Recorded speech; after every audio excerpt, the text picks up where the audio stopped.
This is my step-by-step process on how I mix my songs for sync licensing. Let's dive in. So right now I have this project called Watchdog. I'm going to play a snippet right here for you to listen to.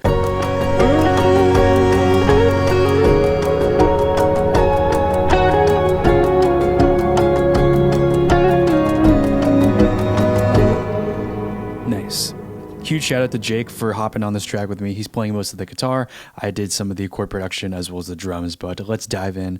The first thing I like to do whenever I'm doing a track for sync is organizing by instrument type. For a lot of libraries that I work with, they tend to ask for stems, so making sure that everything is organized into subgroups makes it a lot easier to deliver stems to them in a faster manner. With Ableton, you can actually just group different instrument tracks and then just solo it and export it as a stem. Another way to do this is just using send. So if I want to send them all to a specific audio track, I can do that right here where I'm doing an in and then sending them directly to here as an option as well. But I like to do it kind of this way. It makes it a little bit easier to collapse it down and make it easier to see what is actually happening. So first thing I'll definitely do is go back in and group these together.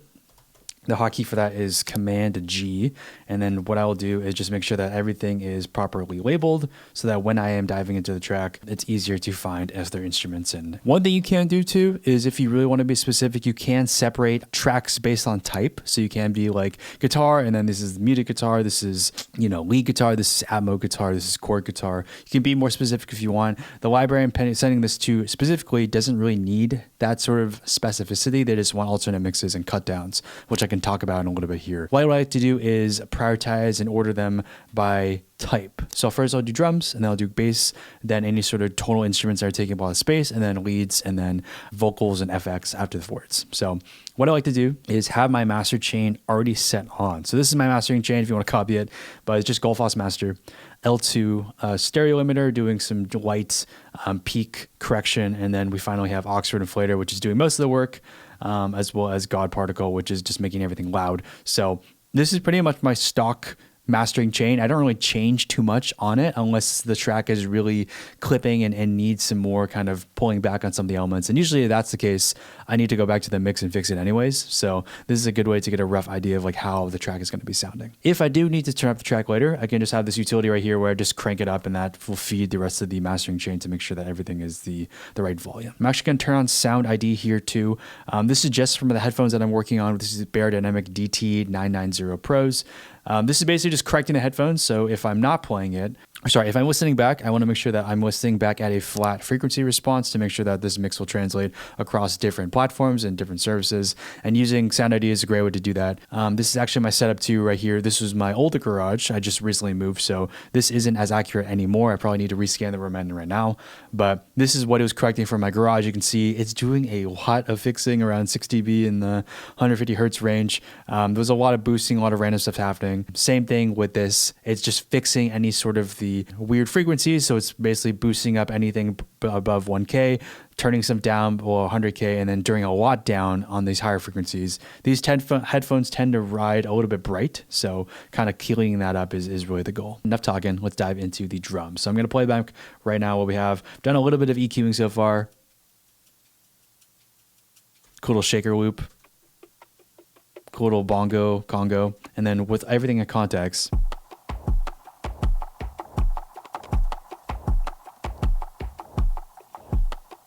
can see right here, pretty rough EQing. My main goal for this is just to turn everything pretty down and do a pretty drastic high cuts for most of the instruments.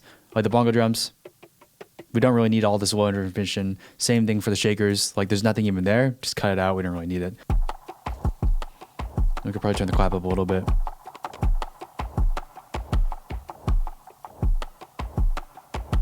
And those sound good to me. With the kick, I do a little bit of a low cut to just make sure there's no sort of like weird stuff at the bottom, because the bass line is going to come in and that's going to be taking up a good amount of space. I'm going to mute actually everything down here so we can just listen to the bass line and fix that while we're diving in.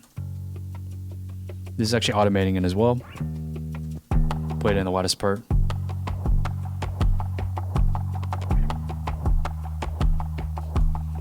We'll probably turn it up actually in this track.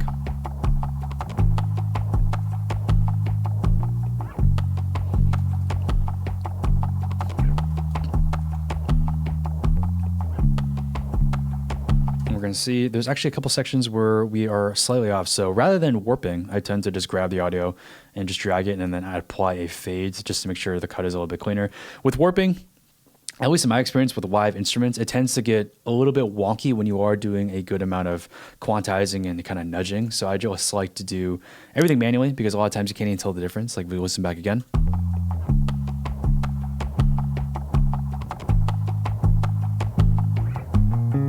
Like it sounds cleaner. It's going to sound a lot better, and there's not going to be a lot of the artifacts that can be introduced when you are quantizing. So I like to fade the ends just to make sure that the clips are as clean as possible. If you don't do this, you do run the risk of accidentally leaving in some like super small information like this, which could sound and add a pop or a small click. We don't want any of that. We want to make sure that's removed. So just add a quick fade and we're good to go. Timing wise, the rest of it sounds good. I just copy and pasted this to make sure that we're copying that timing. Let's dive into the guitar. So this is the main elements of the track, as you can hear in the preview before. There's a lot happening. So I want to make sure that I'm carving out space for that lead as well as the chords to make sure everything is going to be balanced in the track. You see a lot of the stuff under here. Audible, you can't even really tell the difference when it's not there, so just cut it out. There's actually a really weird resonant frequency here that I wanted to cut out as well.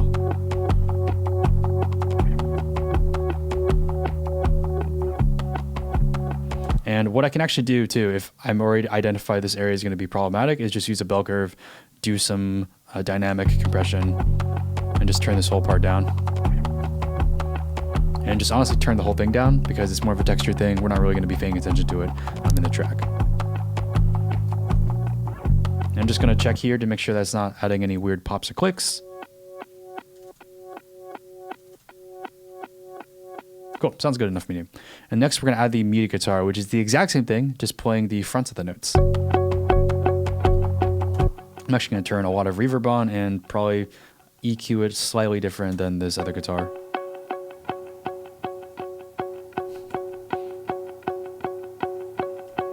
Turn up the reverb a little bit more.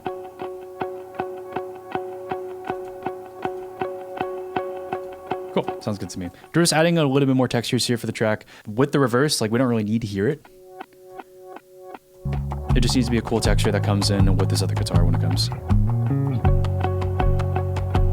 Cool, nice balanced diddly dandly do. Okay, next guitar. This one is going to be problematic because you can already tell that there's some weird pops right at the beginning. So we're going to go back in and fade these in. You can see this timing is a little bit off too. If I see a clip that's really off, I'm just going to nudge the entire thing. And then do this one, cut there, nudge back, add a fade.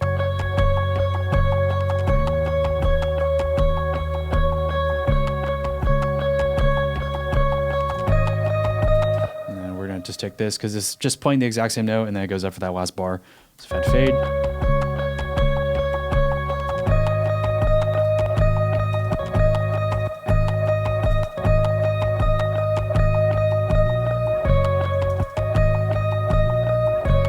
And now we're just going to repeat that again. I'm just making sure that I'm not accidentally deleting some of the production or progression that changes.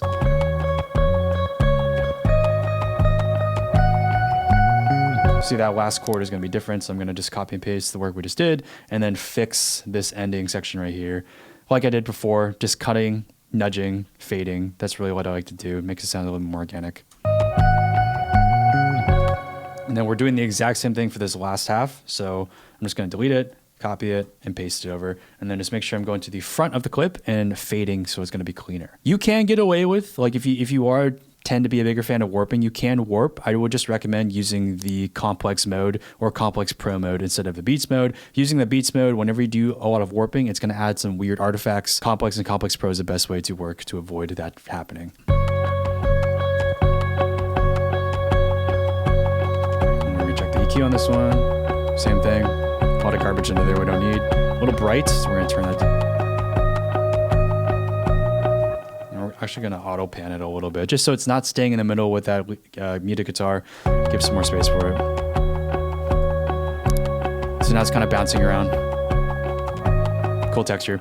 Now we're going to add the lead. So this is probably one of the more important instruments in the track. We're just going to copy and paste the same EQ we had before to save some time. Some weird notes in there. Some dissonance, but can't really hear it, so I think we'll just leave it in.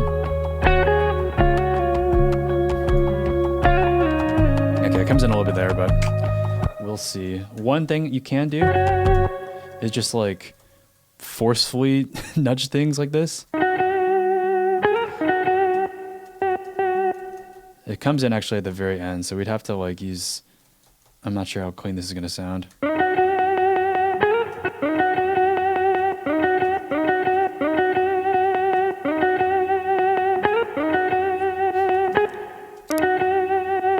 Yeah, it's still kind of there. I mean, I think it's fine. You can't really hear it in context. It's mainly this one we can fix. So we're gonna go back to here.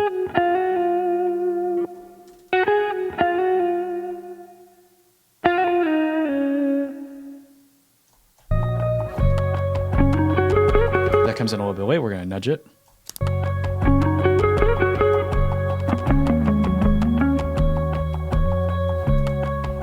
Nothing here. Move over here.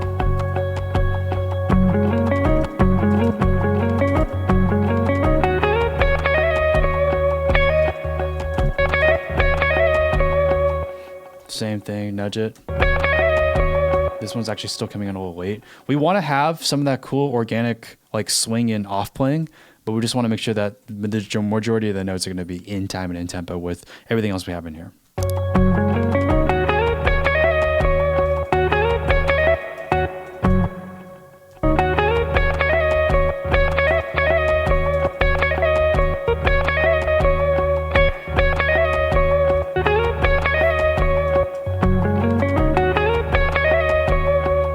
This one's still a little bit off. We're going to take all these, just nudge them a little forward. Cool.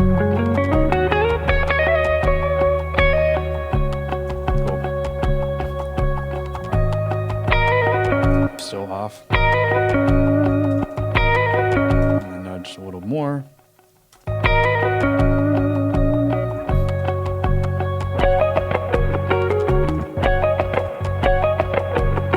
These are easier to actually line up because you can see with the plucky kind of transients, we can mark like, okay, these are obviously a lot off. You can tell too with the mute guitar, there's parts that are just off, but it's fine because we're kind of going for that, you know, kind of on beat, off beat feel. Like it should sound more organic if anything.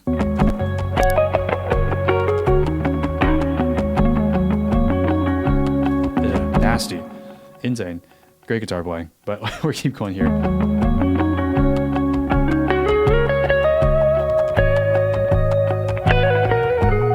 That one's off. This one sounds fine right here. You can see this chord is actually pretty significantly off, but if we listen back.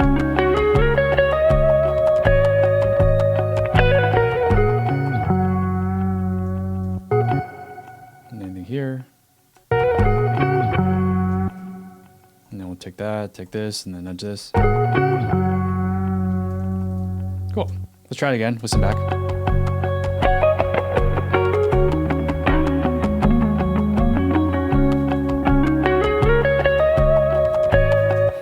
Maybe it's a little off. I do like the timing being slightly behind, but let's just nudge it just so it's a little bit cleaner.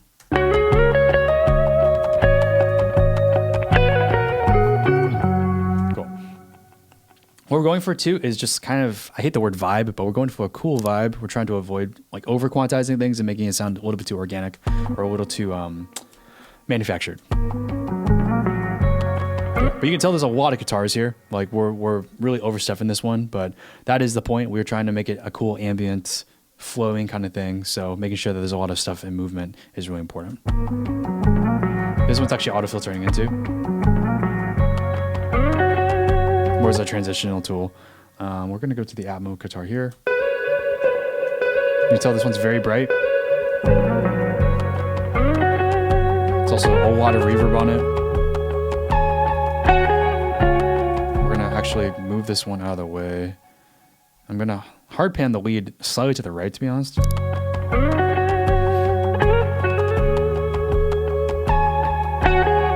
this one down too. And then the guitar ammo.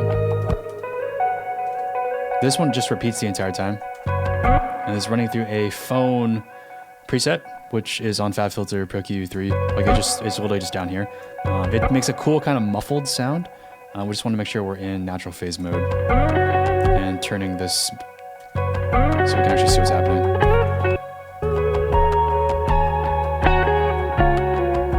And that's going to be panned hard right, just so these two can complement each other. We want a little bit of a back and forth between the two.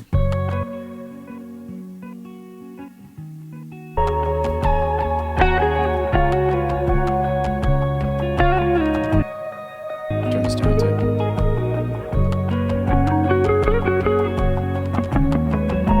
Cool. This one's actually fully quantized and mapped, which is nice.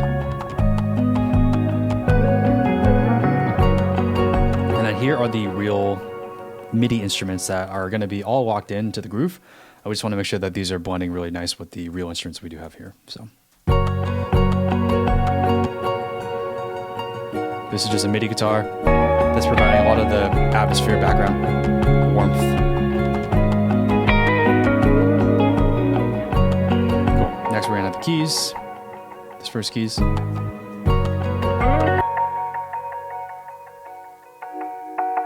We're going to delete all this. I don't know why I copy and paste that EQ. I like to just have a preset made. This is just called a basic EQ. It's just doing a high pass filter, but it saves time. And then we're going to shave off a little bit of the high end, keep the mids, and then check this one. Okay, copy paste this one again. This one's adding in a lot of low end and here down here. A lot of stuff down there. So we'll probably keep a lot of that just because this track doesn't really have a lot of bass. There is no bass guitar, I don't think. Oh, there's one. Okay. We got this one. But we need a little bit more support down there, so we're going to play both and see if we can blend those two together.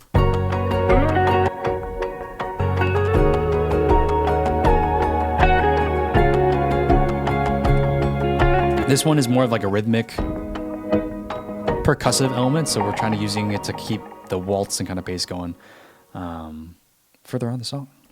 Next, we're going to do the strings.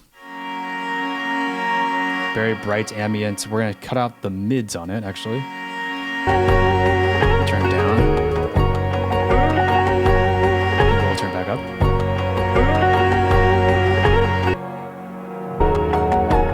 More low bass.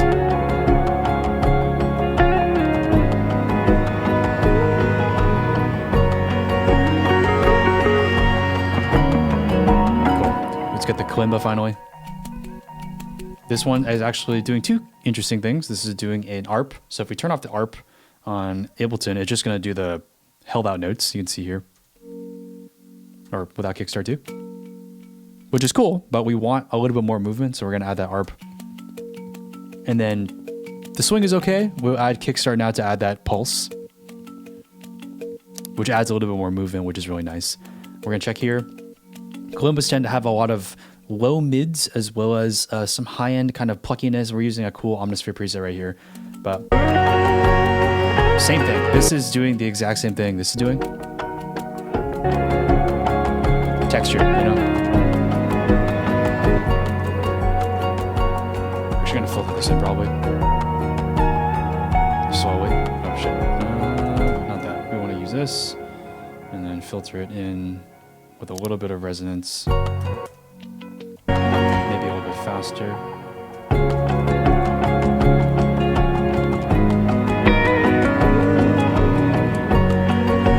This one's almost sounding good. Let's check our master chain.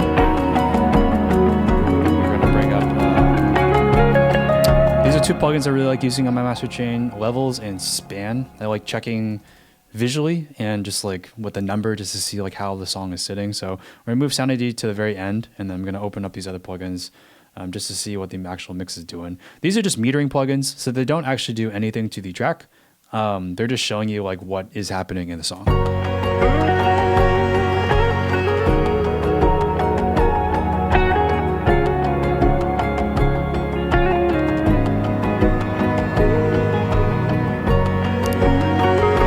You can tell there's not really any high end in the track, so we might want to add some of that back in. Do some of these other elements just because we're missing a lot of that, and it could be cool to add back in. We'll just see if this guitar ever gets fixed.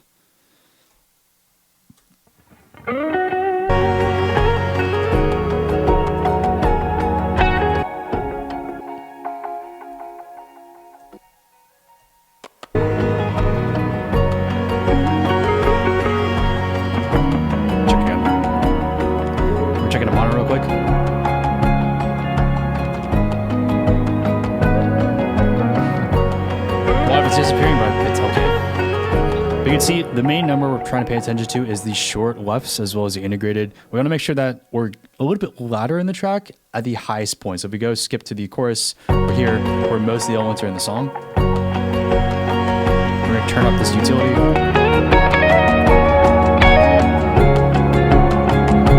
And I like to aim for like 7 to 8 lefts, to be honest.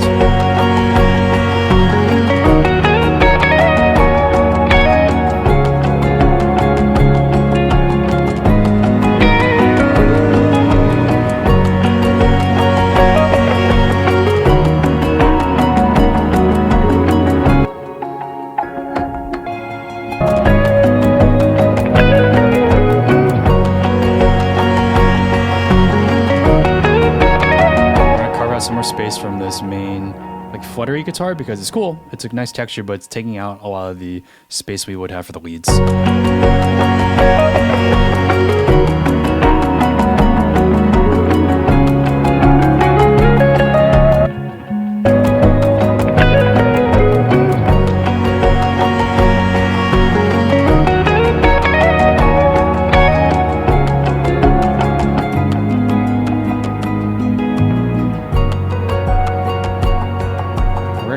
Filter this in a lot. Let's see if we can do it in a nice organic way. We're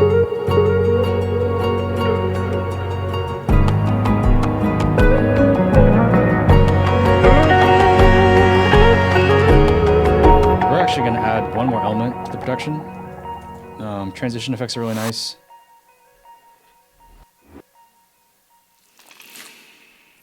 These are actually some that I've made in another project that I just was like, hey, I want to save some time for the future. Why not just make a ton of these and save them to a folder? So I'm going to move this here, nudge this, and then I'm actually going to turn off warping because we don't really need it to be warped. I'm going to turn it way down. Reverb. And we're going to use it just for the bigger sections of the song where more things are happening and coming in. Use it as a stinger ending, and then finally, let's play it. Add one more. Cashmere has some really nice cymbal transitions. This one I use way too damn much. And you can tell it's very, very bright. So we're going to turn it down, pitch it down. And then we're going to turn it way down because we don't really need it that loud. Same thing. Turn it way, way down. You don't need it that loud. Transition, you know?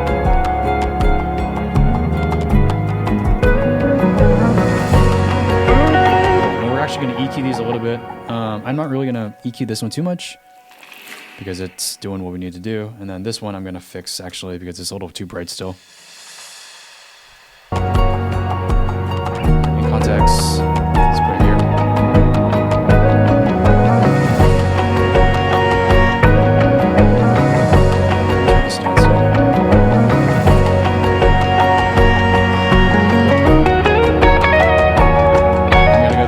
To make sure we're actually cutting off the song exactly.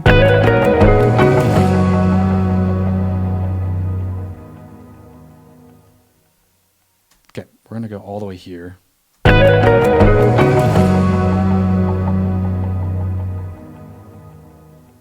And so this string, we're actually gonna kill it here. We don't really need it to be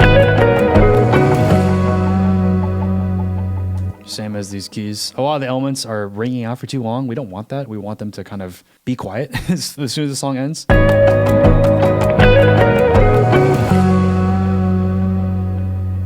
The guitar flutter is another one that needs to be fixed. We're going to turn that down. I'm just turning off the speaker. So rather than muting it with like a utility, you can just turn off the speaker and it'll mute it completely.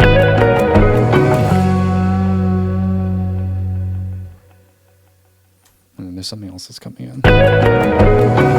8th delay. So we're going to actually add a utility to this and just fade it off. So after those 2 bars, it'll be quiet, which is what we're going to like. And this is all stuff that I tend to just do. So it's easier to do the cut downs and alternate mixes later on, which I'll show you.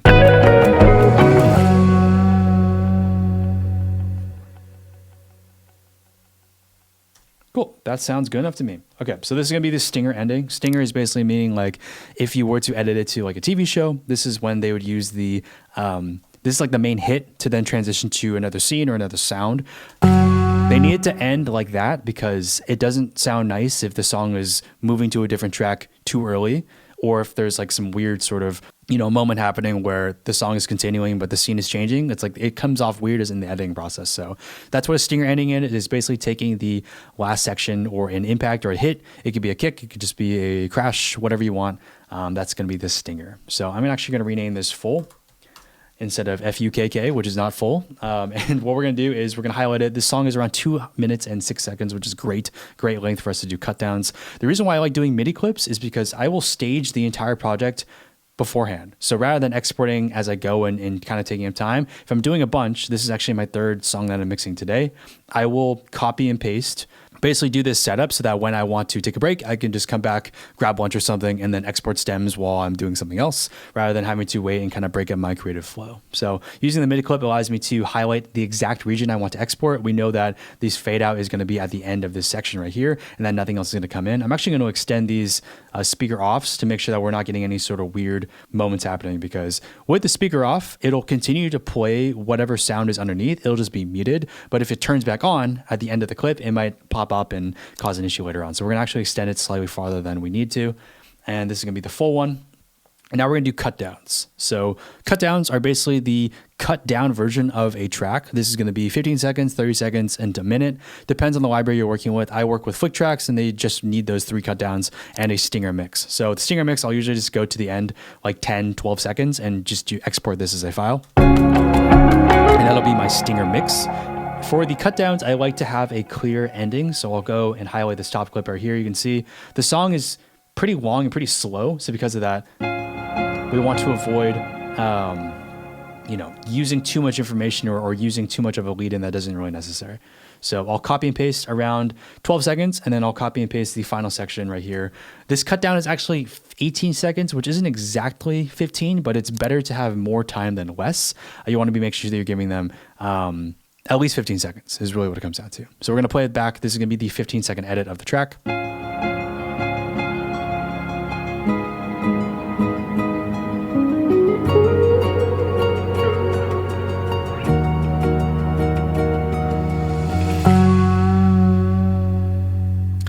And it might sound like it's coming in and ending abruptly. That is just kind of the way that some stingers will work and some cut down versions, because with the track, like we can take a different 15 seconds and try to work with it there. But based on how slow the song is moving, we actually might use this one instead. This might be better. Mark my words, we will make a correction. So I'll usually check quickly, and a lot of times, depending on the progression, it'll sound clean. With this one, it's a little bit iffy because of the guitar lead doing a lot of work and heavy lifting. So we're going to be doing this cut down instead. This is the 15-second cut down.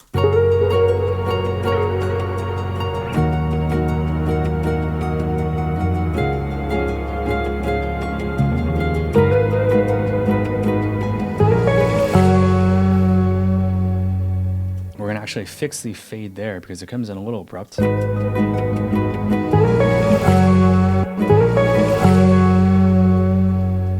Cool. That is our first cut down. Yay. Next, we got to do 2 more. So we're actually going to go back in and try to get the rest of these figured out.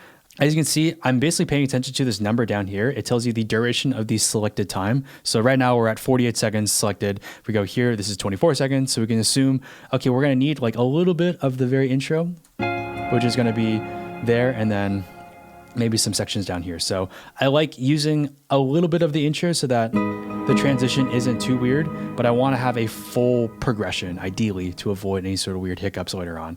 You can see right here, we're going to copy and paste this ending again. We're only copy and pasting this section because if we listen back, that's the very, very end stinger ending that we want to maintain when we are doing these cut downs. So we're going to rename this thing 30 seconds. And you can see it's like around 33 seconds, which is perfect. We're going to go back here and then adjust the fades a little bit so they're not coming in abruptly.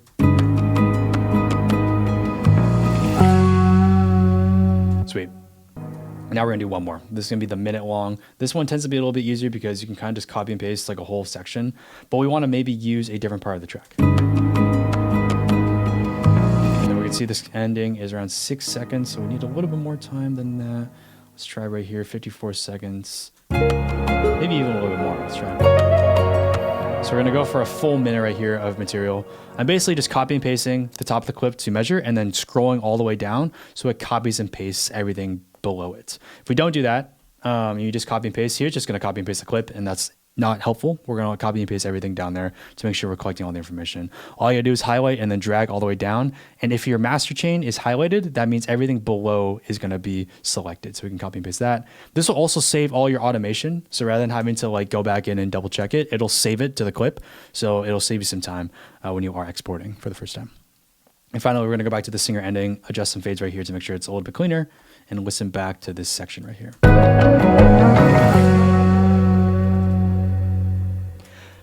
And that's it. That's all you gotta do for cutdowns. The nice part about this is that you really don't have to do too much editing afterwards. It's just like getting a clean sort of mix done with the elements and with the stinger to make sure that nothing is coming in abruptly. If, for example, I had a problematic lead vocal or lead guitar that was coming in that's maybe doing too much, I would take some parts of it out. I would remove it. I would maybe sparse it up, because your goal is to make sure that that stinger is going to be as clean as possible. You don't want some weird leftover material from some other section coming in, because that will not sound good, and it makes the transitions a little bit rougher. So what I'll do too is after this, now if I want to export these files, I would just highlight the MIDI clip, and this will, if you go here, it'll highlight the exact section. You can see it starts at 9 seconds, or it starts at bar 9. And it ends at bar 51 because the length is 42. You just add these two together to get the total bar value. If we go here, if we select this clip and then we export, you can see it starts at 57 and the render length is only 6. So that means it ends at 63, which is around here. That's the sole reason why I use MIDI clips. You can just click and drag, but I like just having something up here because it's easier to click, and that way I know for sure like this is the start, this is the end. I'm not going to be adding in some weird leftover time. One thing I do recommend too is if your clips are not fading in nicely and you don't really want to go back in and do all the effort, just go into your master chain and automate a utility at the end of the chain. Like you can just copy and paste this, put it here, and then just do this at the end of your chain and make it, you know, a nice curve. And it'll sound a little bit cleaner. That's another way to make sure that your stuff is coming across as clean as possible. What I'll do is I'll export all of these. So I'll export the main mix. This is the 15-second cut down, 30-second cut down, and then the 60-second cut down. These tend to export a lot faster. And then I will go do the alternate mixes. Alternate mixes depends on the library you're working with. Some are like, we want drums, guitar only, we want bass only. So what I'll do for that is I will solo the instruments. If I'm going and kind of minimizing everything so it's easier to see, I will do the drum and bass mix only, which means I'm going to solo the drums and solo the bass and select the full length clip. This will now export this full region, but only include the drums and the bass guitar. So once I've done that, I will go back in and shoot another alternate mix, which is a bed mix. This tends to be one where they don't really want any sort of drums. So I'll go and mute the drums. So now this entire group, if I play back, just tonal instruments, there's not really anything to bother us. And that's just muting the entire group. So that's why I like using groups. It makes exporting the alternate mixes and stems a whole lot faster. If you are doing some more complicated sync production where you do have some sidechaining happening on a group channel, or there's some other sort of processing that's occurring, you'll have to go back in and just solo things. So like all I'll do is go back in, you know, solo, like, oh, they want the percussion. Like, okay, solo these, this is the percussion, that's not a percussion, this is a percussion, and just do that. But it does take longer. There are ways to process it and set up your setup nicer like that, but it just depends on which library you're working with and which cut downs that they actually need and what alternate mixes they will need. So that's kind of a step-by-step guide on what I do. Obviously, like, I'll listen back to the track on my phone as well as my speaker and in my car just to make sure that nothing is sounding wonky in it. A lot of times the sub might be a little bit too loud that I can't really tell in the space I'm in right now with the headphones. So I'll double check it on a couple other places. Once that main mix is sounding good, then I will go back and export everything else to just save myself time. I do recommend, if you are doing a lot of bulk sync submissions, to set up all the project files ahead of time and then just export it all at once rather than kind of waiting, doing. It'll save you some more time, and then you can do something more productive during the day, and then while you're getting dinner or, you know, doing something else, you can just export the stems and be done with it. But thank you guys so much for watching. Hope you guys enjoyed this video. If you do have any questions about sync licensing or where to submit your music for libraries, write a comment down below. I can send you guys a link to some libraries that I work with. I highly recommend picking and choosing a couple libraries to send your music to and just really hyper focusing on what exactly they want. A lot of artists think they can just cement their tracks to a sync library and get placements. That's usually not how it works. A lot of these libraries are filling some sort of need from a producer or TV network that wants specific types of music. And our job as producers and artists is to give them that exact type of music to fill and add emotion to a scene. So it's important to understand that that's kind of how that side of the industry works. It does take a little bit of time to get used to producing for sync because it's very different than pop music or EDM or K-pop. It's a little bit different in how they ask for certain items, how certain things are arranged, and how kind of sample codings works. So always worth keeping in mind. But thank you guys so much again for watching, and I'll see you guys tomorrow.